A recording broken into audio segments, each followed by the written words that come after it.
नमस्कार बच्चों। I hope कि आप लोग पुराना रिवाइज कर रहे होंगे, ठीक है, क्योंकि अभी तक जितना आप लोगों ने पढ़ा है उतने उसमें ये तो पता चल ही गया होगा कि 11th क्लास में जो भी हमने पढ़ रखा है, चाहे वो इंटरमीडिएट्स के बारे में हो, चाहे वो इंटरमीडिएट्स की स्टेबिलिटी के बारे में हो, या कोई भी इफ़ेक्ट्स, इलेक्ट्रॉनिक इफ़ेक्ट्स हमने पढ़ रखे हों, वो सारे ही बहुत इम्पॉर्टेंट हैं और उनका यहाँ पे बहुत ही ज़्यादा यूज है, ठीक है। तो आप टाइम निकाल कर 11th क्लास के जो पोर्शन हैं उनको आप पढ़िए, और जो MS चौहान आपको कराई गई है उसको आप दोबारा सॉल्व करिए, ताकि आपको उन टॉपिक्स के ऊपर दोबारा कॉन्फिडेंस गेन हो सके, ठीक है। बिकॉज अनलेस एंड अनटिल आप उन कॉन्सेप्ट्स को नहीं पढ़ेंगे, वो कॉन्सेप्ट्स आपको नहीं आएंगे, आपको ये आगे वाले टॉपिक्स में लगातार डिफ़िकल्टीज आती रहेंगी, ठीक है। मैंने वहाँ पे बॉन्ड क्लीवेज, इलेक्ट्रोफाइल, न्यूक्लियर, मतलब जितनी भी बेसिक चीज़ें हैं सारा चीज़ मैं आपको बता चुका हूँ, ठीक। तो चलिए उसके आगे बढ़ते हैं। हम लोग एडिशन रिएक्शन में तीनों तरह का एडिशन रिएक्शन पढ़ चुके हैं। हम लोगों ने इलेक्ट्रोफिलिक एडिशन पढ़ा, हम लोगों ने न्यूक्लियोफिलिक एडिशन पढ़ा, हम लोगों ने फ्री रेडिकल एडिशन पढ़ा। अब हम लोग उसके आगे पढ़ेंगे सब्स्टिट्यूशन रिएक्शन। हम लोग अब पढ़ना स्टार्ट करेंगे सब्स्टिट्यूशन रिएक्शन, ठीक है। सब्स्टिट्यूशन रिएक्शन क्या होता है बच्चों? जैसे फुटबॉल में एक रूल होता है सब्स्टिट्यूट का, उसमें क्या होता है कि हम लोग किसी एक प्लेयर की जगह पर दूसरा प्लेयर खिला देते हैं मैच में, ठीक है। एक प्लेयर चोटिल जाता है, वो बाहर चला जाता है, फिर उसकी जगह चोटिल नहीं भी होता है, वो कोच डिसाइड करता है कि वो पहले से डिसाइड कर रखे होते हैं कि मिड गेम में जब एक प्लेयर थक जाएगा तो उसकी जगह पर दूसरा प्लेयर भेज देते हैं। मतलब एक पर्सन की जगह पे दूसरे प्लेयर को रख देना, उसको हम लोग बोलते हैं सब्स्टिट्यूशन, ठीक है। तो वैसे ही अगर हम लोग किसी भी रिएक्टेंट में, ठीक है, किसी एक रिएक्टेंट में से एक इलेक्ट्रोफाइल बाहर निकाल कर कोई दूसरा इलेक्ट्रोफाइल लगा दें, तो उसको बोलते हैं इलेक्ट्रोफिलिक सब्स्टिट्यूशन रिएक्शन, ठीक है। किसी एक न्यूक्लियोफाइल को निकाल कर कोई दूसरा न्यूक्लियोफाइल लगा दें तो उसको बोलते हैं न्यूक्लियोफिलिक सब्स्टिट्यूशन रिएक्शन। किसी फ्री रेडिकल को बाहर निकालें और उसकी जगह पर कोई नया फ्री रेडिकल लगा दें तो उसको बोलते हैं फ्री रेडिकल सब्स्टिट्यूशन रिएक्शन, ठीक है। तो आज उन्हीं में से पहला हम लोग पढ़ेंगे इलेक्ट्रोफिलिक सब्स्टिट्यूशन रिएक्शन, क्लियर। तो अब हम लोग देखते हैं जैसे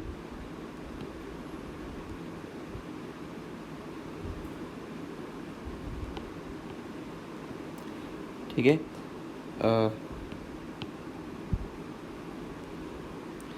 ठीक, ये जो जैसे मान लीजिए कि जो आपका इलेक्ट्रोफिलिक एडिशन रिएक्शन था वो कैरेक्टरिस्टिक रिएक्शन था एल्कीन और एल्काइन का।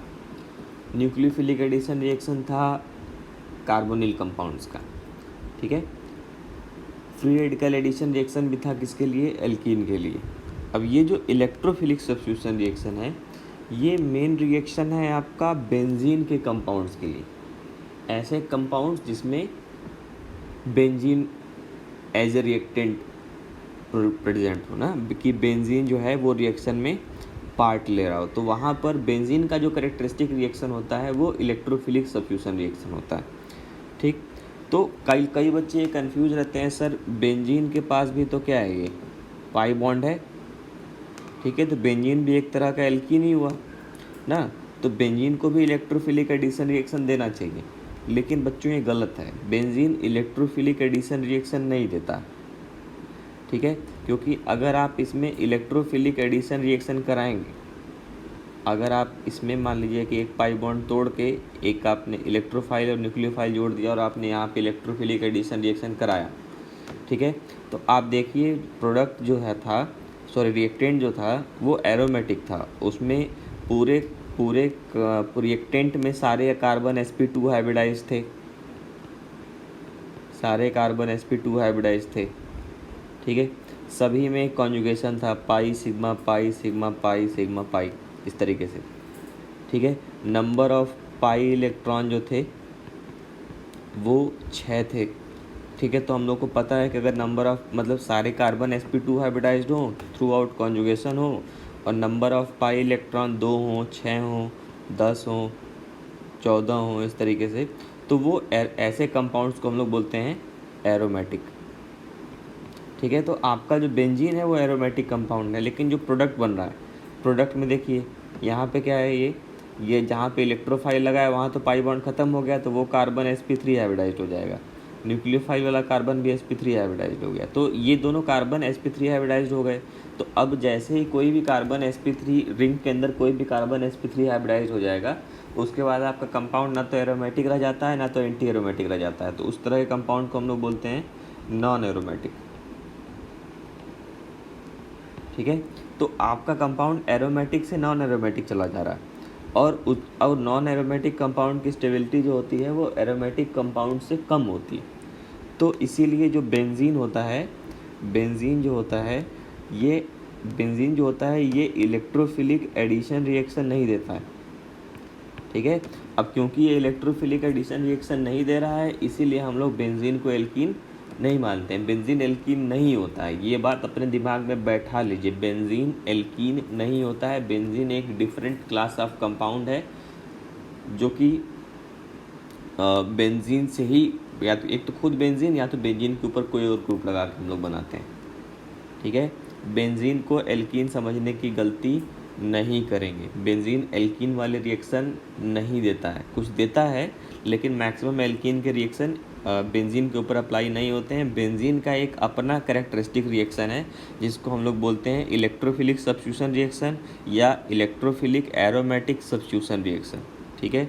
इसको हम लोग बोलते हैं EASR, ठीक है, या कुछ जगह आपको ESR भी लिखा हुआ दिखाई देगा, ठीक।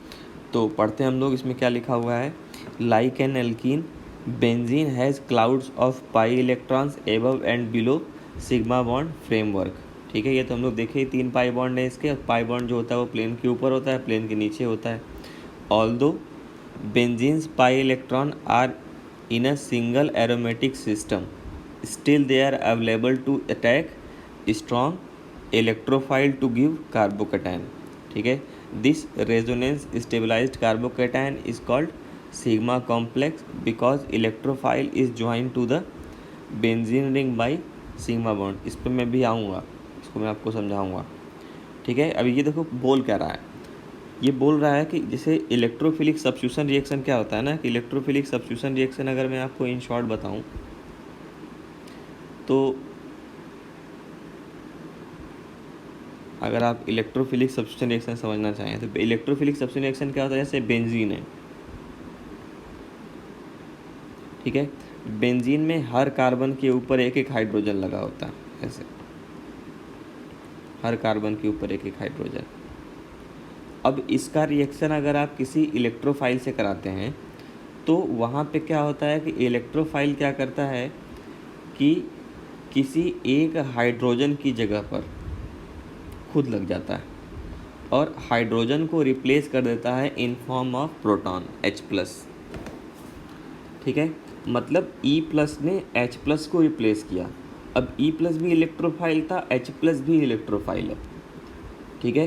तो H+ जो है वो भी इलेक्ट्रोफाइल है, E+ भी इलेक्ट्रोफाइल है, इसीलिए, और H+ की जगह पे E+ लगा है, इसीलिए इसको हम लोग बोलते हैं इलेक्ट्रोफिलिक सब्स्टिट्यूशन रिएक्शन। इसीलिए इसको हम लोग क्या बोलते हैं, इलेक्ट्रोफिलिक सब्स्टिट्यूशन रिएक्शन, ठीक है। देखिए यहाँ पे लिखा हुआ है the overall reaction is the substitution of electrophile for a proton on an aromatic ring, ठीक है। इसको इसीलिए इसको हम लोग बोलते हैं इलेक्ट्रोफिलिक एरोमेटिक सब्स्टिट्यूशन रिएक्शन, ठीक है। अब ये जो रिएक्शन है ये 2 स्टेप रिएक्शन है। ये कैसी रिएक्शन है, ये 2 स्टेप रिएक्शन है, ठीक। अब 2 स्टेप रिएक्शन में 2 स्टेप, मान लीजिए ये देखिए, ये स्टेप 1 है, स्टेप 2। अब इसमें एक लालच की कहानी है बच्चों। इसमें हमको ये सीख मिलता है कि लालच बुरी बात है। अब वो सीख कैसे मिलता है, देखो जैसे मान लो मैंने क्या बोला कि अभी देखो जो पहला पैराग्राफ हम लोग पढ़े उस पहले पैराग्राफ में हम लोगों ने पढ़ा कि बेंजीन के अंदर 3 पाई इलेक्ट्रॉन होते हैं, ठीक है। तो उस पाई इलेक्ट्रॉन के होने की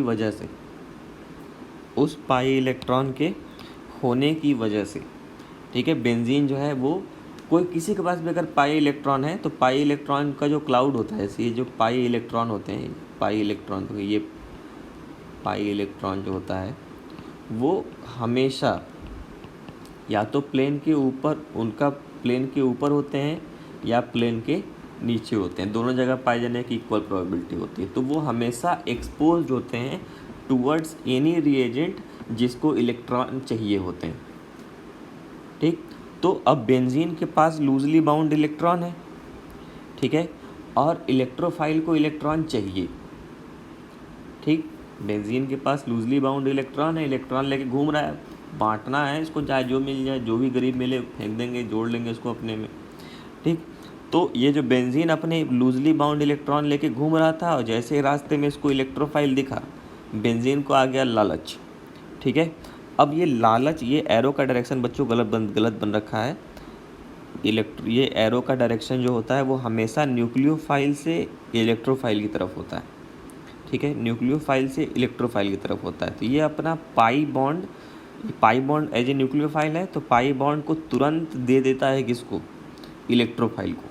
अब जैसे ये इलेक्ट्रोफाइल को देगा तो इलेक्ट्रोफाइल तो एक ही कार्बन से जुड़ सकता है, तो इलेक्ट्रोफाइल किया जाके उस एक कार्बन से जुड़ गया और दूसरे कार्बन पे क्या आ जाएगा, पॉजिटिव चार्ज, ठीक है। ये मैं आपको कई बार बता चुका हूँ कि जब भी कोई भी पाई बॉन्ड किसी इलेक्ट्रोफाइल को हम लोग देंगे ना, पाई बॉन्ड का अटैक किसी इलेक्ट्रोफाइल पे कराते हैं तो वो इलेक्ट्रोफाइल किसी एक ही कार्बन से जुड़ सकता है, ठीक है। अब क्योंकि आपने पूरे के पूरे पाई इलेक्ट्रॉन ले जाकर इलेक्ट्रोफाइल को दे दिया और पाई इलेक्ट्रॉन में 2 इलेक्ट्रॉन थे, एक इलेक्ट्रॉन पहले कार्बन का था, एक इलेक्ट्रॉन दूसरे कार्बन का था, तो आपने बॉन्ड तो बनाया एक ही कार्बन के साथ, तो दूसरा वाला कार्बन जो होता है उसके पास एक इलेक्ट्रॉन की कमी आ जाती है, उसके ऊपर आ जाता है पॉजिटिव चार्ज, ठीक है। तो नॉर्मल एल्कीन वाले केस में तो हमको कोई दिक्कत नहीं था, लेकिन यहाँ हमको घनघोर दिक्कत हो गई। घनघोर दिक्कत ये हो गई है कि लालच के चक्कर में अपना नुकसान हो गया है, ठीक। किसका, बेंजीन का। क्यों, क्योंकि जैसे ही बेंजीन ने इलेक्ट्रोफाइल को अपने में जोड़ा तो जिस कार्बन पे इलेक्ट्रोफाइल जुड़ा उसका हाइब्रिडाइजेशन हो गया sp3, ठीक है, और sp3 जो होते ही वो क्या हो गया, नॉन एरोमेटिक, ठीक। तो अब ये नॉन एरोमेटिक होते ही इसकी स्टेबिलिटी अब पहले से घट गई। तो हालांकि उसने बेंजीन का जो बीच में इंटरमीडिएट बना है कार्बोकेटायन, जिसको हम लोग बोलते हैं सिग्मा कॉम्प्लेक्स, ये जो बीच वाला जो कार्बोकेटायन बना है इसको हम लोग बोलते हैं सिग्मा कॉम्प्लेक्स, ठीक। तो वो क्या करता है, रेजोनेंस के थ्रू इसको वो जो लॉस इन स्टेबिलिटी हुआ है उसको कंपनसेट करने की कोशिश करता है। देखो यहाँ पे positive sigma pi sigma positive conjugation है, तो ये पाई बॉन्ड इधर आएगा, तो ये रेजोनेंस स्ट्रक्चर बनेगा। फिर साइड वाला positive pi bond positive charge की तरफ आएगा, तो ये आपका मतलब वो 3 रेजोनेंस स्ट्रक्चर बनाता है और उसका रेजोनेंस हाइब्रिड ये किनारे बन जाएगा, ठीक। लेकिन रेजोनेंस कितना भी हो रहा हो वो एरोमेटिसिटी से आने वाली स्टेबिलिटी के बराबर नहीं हो सकता है, ठीक। तो ये क्या करता है, अब इसके पास एक ही चारा बचा है कि अगर इसको अपनी एरोमेटिसिटी गेन करनी है तो इसको हाइड्रोजन और इलेक्ट्रोफाइल में से एक का साथ छोड़ना होगा, ठीक है। तो अब क्योंकि इलेक्ट्रोफाइल को अपने में जोड़ने के लिए इसने इतनी सारी मेहनत की है तो इलेक्ट्रोफाइल तो छोड़ने वाला वो है नहीं, ठीक है। तो हर बार की तरह फिर से बलिदान दिया जाएगा किसका, H+ का, ठीक है।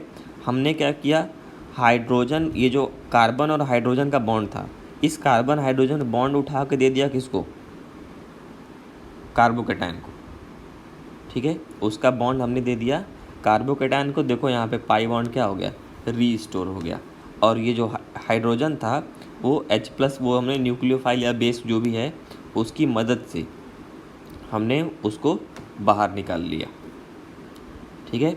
तो सबसे पहला काम हुआ है बच्चों कि इलेक्ट्रोफाइल का मतलब बेंजीन ने इलेक्ट्रोफाइल के ऊपर अटैक करके उसको अपने ऊपर जोड़ा और हमको बनाया एक सिग्मा कॉम्प्लेक्स, जिसको हम लोग बोलते हैं एरिनियम आयन, ठीक है, जो कि एक पॉजिटिवली चार्ज्ड कॉम्प्लेक्स होता है जिसमें कार्बन का ऑक्टेट पूरा नहीं होता है, ठीक है, जो कि नॉन एरोमेटिक होता है।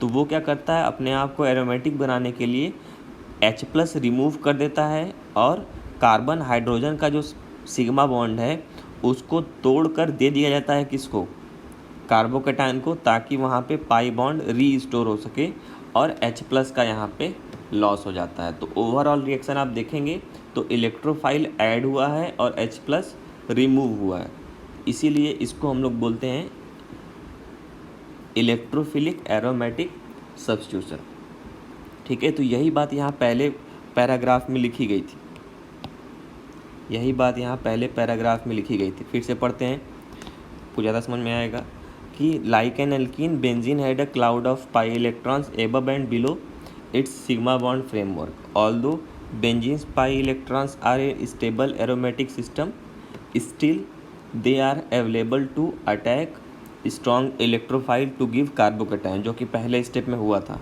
ठीक है। बेंजीन ने इलेक्ट्रोफाइल के ऊपर अटैक किया और वहाँ पे हमको क्या मिला, कार्बोकेटायन, ठीक है।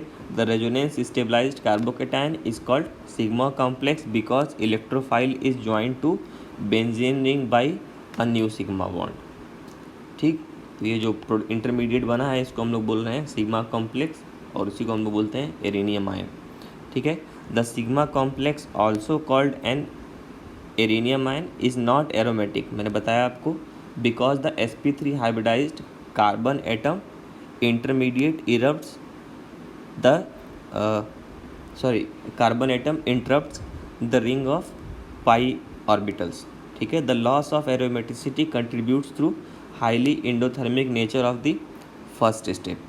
The sigma complex regains the aromaticity either by reversal of first step returning to reactants or by loss of proton from the tetrahedral carbon atom leading to the substitution product, ठीक है। तो मैंने बोला इसका दो ही option है, या तो इलेक्ट्रोफाइल को लॉस करके वो वापस अपने रिएक्टेंट वाली स्टेज में चला जाए, या तो वो दूसरा काम करे कि उसने कि वो क्या करे, प्रोटॉन को लॉस करके अपना एरोमेटिसिटी गेन कर ले और इलेक्ट्रोफाइल वो बचा के रखे। तो वो अपना पहला वाला ऑप्शन कम ही होता है, दूसरा वाला ऑप्शन चूज़ करता है, वो H+ को लूज़ करके वो इलेक्ट्रोफाइल को रख लेता है, ठीक है। यहाँ पे एक और चीज़ देख सकते हैं, ये जो पहली वाली स्टेप है वो स्लो स्टेप है, मतलब रेट डिटरमाइनिंग स्टेप जो है वो पहला स्टेप है, क्लियर, वेरी गुड, ठीक। तो अब रेट डिटरमाइनिंग स्टेप पहला स्टेप है, तो आप देख सकते हैं एनर्जी डायग्राम, ये आपके रिएक्टेंट थे, ये ऊपर गया ट्रांजिशन स्टेट फर्स्ट, यहाँ पे जब आप आएंगे तो इंटरमीडिएट बनेगा, इंटरमीडिएट पे आपका क्या बनेगा, एरेनियम आयन, इंटरमीडिएट जो बनेगा वो क्या बनेगा, एरेनियम आयन, ठीक है। तो ये जो डॉटेड स्ट्रक्चर से बन रखा है ये इलेक्ट्रोफिलिक एडिशन रिएक्शन का प्रोडक्ट है, ठीक है। अगर इलेक्ट्रोफिलिक एडिशन रिएक्शन का प्रोडक्ट बनता तो ऐसा बनता, जो कि बनता नहीं है क्योंकि वो नॉन एरोमेटिक, ठीक है। और दूसरा हम लोग देखिए इलेक्ट्रोफिलिक सब्स्टिट्यूशन प्रोडक्ट बन रहा है, इसकी एनर्जी कम है, +H+, ऐसे, ठीक है। तो 2 स्टेप रिएक्शन, इसीलिए 2 पहाड़ बने हैं और 2 ट्रांजिशन स्टेट। पहले स्टेप का पहले ट्रांजिशन स्टेट का एक्टिवेशन एनर्जी ज़्यादा है, इसीलिए वो स्लो स्टेप है, ठीक। अब यहाँ पे हमारे पास कुछ एग्जाम्पल दे रखे हैं, ठीक है, कि अब बेंजीन के ऊपर कुछ भी आपको जोड़ना होता है ना, बेंजीन के ऊपर कोई भी आपको स्पीसीज जोड़ना है तो वो आपको आप हमेशा इन फॉर्म ऑफ इलेक्ट्रोफाइल ही जोड़ सकते हैं। मतलब अगर आपको सपोज करिए बेंजीन के ऊपर क्लोरीन जोड़ना है तो क्लोरीन को आप एज ए न्यूक्लियोफाइल नहीं जोड़ सकते हैं, आपको क्लोरीन का इलेक्ट्रोफाइल बनाना पड़ेगा, तभी आप क्लोरीन को उसके ऊपर जोड़ सकते हैं, ठीक है। अगर आपको ब्रोमीन जोड़ना है तो ब्रोमीन का इलेक्ट्रोफाइल बना के जोड़ना पड़ेगा। अगर आपको आयोडीन जोड़ना है तो आपको आयोडीन का इलेक्ट्रोफाइल बना के जोड़ना पड़ेगा। अगर आपको कुछ भी जोड़ना है तो आपको उसका इलेक्ट्रोफाइल बनाना होगा और फिर बेंजीन से रिएक्शन कराएंगे तो वो बेंजीन के हाइड्रोजन को रिप्लेस करके उसकी जगह पर जुड़ जाएगा। तो अब सबका जो इलेक्ट्रोफाइल है वो बनाने के लिए हम लोग साथ साथ में कोई कैटलिस्ट लेते हैं। जैसे सपोज करिए क्लोरीन का अगर आपको जैसे मान लीजिए Cl+ बनाना है, ठीक है, तो Cl+ बनाने के लिए हम लोग क्लोरीन और AlCl3 का एनहाइड्रस AlCl3, पूरा लिखते हैं ना। एनहाइड्रस मतलब एकदम सूखा, उसमें वाटर कंटेंट नहीं होना। एनहाइड्रस AlCl3 का मिक्सचर लेते हैं, ठीक है। अगर आपको ब्रोमीन जोड़ना है तो ब्रोमीन और एनहाइड्रस AlCl3 का मिक्सचर लेते हैं, ठीक है। अगर आपको एल्किल ग्रुप जोड़ना है तो RCl प्लस AlCl3 का मिक्सचर लेते हैं, ठीक है। तो उसी तरीके से जिसका भी इलेक्ट्रोफाइल जोड़ना है, ठीक है, उसको हम लोग एक ऐसे रिएजेंट के साथ मिक्स करेंगे जो उसको कन्वर्ट कर सके इलेक्ट्रोफाइल में, और फाइनली वो जुड़ जाता है, ठीक है। तो यहाँ पे हमारे पास कुछ मेन एग्जांपल हैं जिसका डिटेल में हम लोग आगे पढ़ेंगे। कि मान लीजिए कि अगर आपको क्लोरीन जोड़ना है, ठीक है, तो क्लोरीन जोड़ने, बेंजीन के ऊपर क्लोरीन जोड़ना है, तो क्लोरीन और AlCl3 का मिक्सचर लिया और फाइनली क्लोरीन जाकर बेंजीन के ऊपर जुड़ गया है। इस रिएक्शन को हम लोग बोलते हैं क्लोरीनेशन ऑफ बेंजीन। इलेक्ट्रोफाइल होता है यहाँ पे Cl+, ठीक है। ब्रोमीन आपको जोड़ना है तो ब्रोमीन प्लस AlCl3 लेंगे, ब्रोमीन जुड़ जाएगा। इस रिएक्शन को हम लोग बोलेंगे ब्रोमिनेशन ऑफ बेंजीन, और यहाँ पे इलेक्ट्रोफाइल होता है Br+, ठीक है। अगर एल्किल ग्रुप जोड़ना है तो एल्किल ग्रुप प्लस AlCl3 ले लेते हैं, और वहाँ उसको हम लोग बोलते हैं एल्काइलेशन ऑफ बेंजीन, और यहाँ पे हमें एल्किल ग्रुप का पॉजिटिव इलेक्ट्रोफाइल मिलता है। उसी तरीके से अगर आपको RCO ग्रुप जोड़ना है, ये ग्रुप जोड़ना है, ठीक है, तो इसका भी मिक्सचर हम लोग AlCl3 के साथ लेते हैं, उसको बोलते हैं एल्केनोइलेशन ऑफ बेंजीन, ठीक है। अगर आपको मान लीजिए NO2 जोड़ना है तो NO2 जोड़ने को बोलते हैं नाइट्रेशन ऑफ बेंजीन। उसके लिए हमको लेना पड़ता है HNO3 प्लस H2SO4। अगर आपको SO3 जोड़ना है तो उसको हम लोग बोलते हैं मतलब SO3H जोड़ना है अगर, तो उसको बोलते हैं सल्फोनेशन ऑफ बेंजीन, और वहाँ पे इलेक्ट्रोफाइल होता है आपका SO3। Clear, good. तो अब हम लोग देखते हैं सबसे पहला ब्रोमिनेशन ऑफ बेंजीन, ठीक है, या क्लोरीनेशन ऑफ बेंजीन, जो मर्जी आप समझ लीजिए, ठीक है। इसमें क्या होता है कि हम लोग जैसे मान लो ब्रोमीन लिए, यहाँ पे ब्रोमिनेशन समझाया गया है, तो ब्रोमीन और क्लोरीन जोड़ने के लिए हमको इनका मिक्सचर बनाना होता है टूवर्ड्स विथ लुईस एसिड, ठीक है। तो AlCl3 हमारा एक लुईस एसिड होता है। लुईस एसिड वो होता है जिसका ऑक्टेट पूरा ना हो। तो एल्युमिनियम के वैलेंस शेल में 3 इलेक्ट्रॉन होते हैं, एल्युमिनियम के वैलेंस शेल में 3 इलेक्ट्रॉन होते हैं। 3 क्लोरीन से वो बॉन्ड बना भी लेगा तो इसके पास कितने इलेक्ट्रॉन हुए? 6 इलेक्ट्रॉन हुए, ठीक है। तो इसका एक ऑर्बिटल खाली होता है, उस एक ऑर्बिटल में ये बाहरी इलेक्ट्रॉन को एक्सेप्ट कर सकता है, बाहरी लोन पेयर को एक्सेप्ट कर सकता है। तो ऐसे कोई भी स्पीसीज जो कि लोन पेयर को एक्सेप्ट कर सकते हैं उसको हम लोग बोलते हैं लुईस एसिड। आया समझ में? ठीक है। तो उसी तरीके से हम लोग बहुत सारे लुईस एसिड यूज़ करते हैं। उन्हीं लुईस एसिड्स में से एक है FeBr3, ठीक है। अब Fe कैसे लुईस एसिड की तरह काम कर रहा है बच्चों? Fe जो है वो d ऑर्बिटल का, d ब्लॉक का एलिमेंट है। d ब्लॉक के जो एलिमेंट होते हैं उनके पास वैकेंट d ऑर्बिटल होता है, ठीक है। उनके पास वैकेंट d ऑर्बिटल होता है। उस वैकेंट d ऑर्बिटल की मदद से, उस वैकेंट d ऑर्बिटल की मदद से वो लोन पेयर एक्सेप्ट कर सकते हैं, और उस लोन पेयर में उस वैकेंट ऑर्बिटल में लोन पेयर एक्सेप्ट करने की वजह से वो काम कर सकते हैं एज लुईस एसिड, ठीक। तो अब मैंने क्या बोला कि FeBr3 क्या है? लुईस एसिड है। ये क्या है? लुईस एसिड है, ठीक है। और ब्रोमीन के पास क्या है? ब्रोमीन के पास लोन पेयर है, ब्रोमीन के पास लोन पेयर है। तो ये ब्रोमीन अपना लोन पेयर देगा किसको? Fe को, ठीक है। तो जैसे वो Fe को अपना लोन पेयर देगा तो अब आयरन को इलेक्ट्रॉन क्योंकि मिले हैं, देखो जब भी कहीं भी कोऑर्डिनेट बॉन्ड बनता है, जैसे मान लो A के पास लोन पेयर है और वो अपना लोन पेयर दे के B के साथ कोऑर्डिनेट बॉन्ड बना रहा है, तो जो B भी न्यूट्रल है, A भी न्यूट्रल है, तो जो एक्सेप्टर होता है उसके ऊपर नेगेटिव चार्ज आता है और जो डोनर होता है उसके ऊपर आता है पॉजिटिव चार्ज, ठीक। तो अब देखिए यहाँ पे ब्रोमीन के ऊपर पॉजिटिव चार्ज आ गया, ब्रोमीन के ऊपर पॉजिटिव चार्ज आ गया, आयरन के ऊपर क्या आ गया, नेगेटिव चार्ज। ठीक, तो उसकी वजह से ये क्या होता है, ये फर्दर डिसोसिएट होता है। ठीक है, जैसे पहले दोनों ब्रोमीन की इलेक्ट्रोनेगेटिविटी बराबर थी, लेकिन अब एक ब्रोमीन के ऊपर पॉजिटिव चार्ज है, एक ब्रोमीन नॉर्मल है।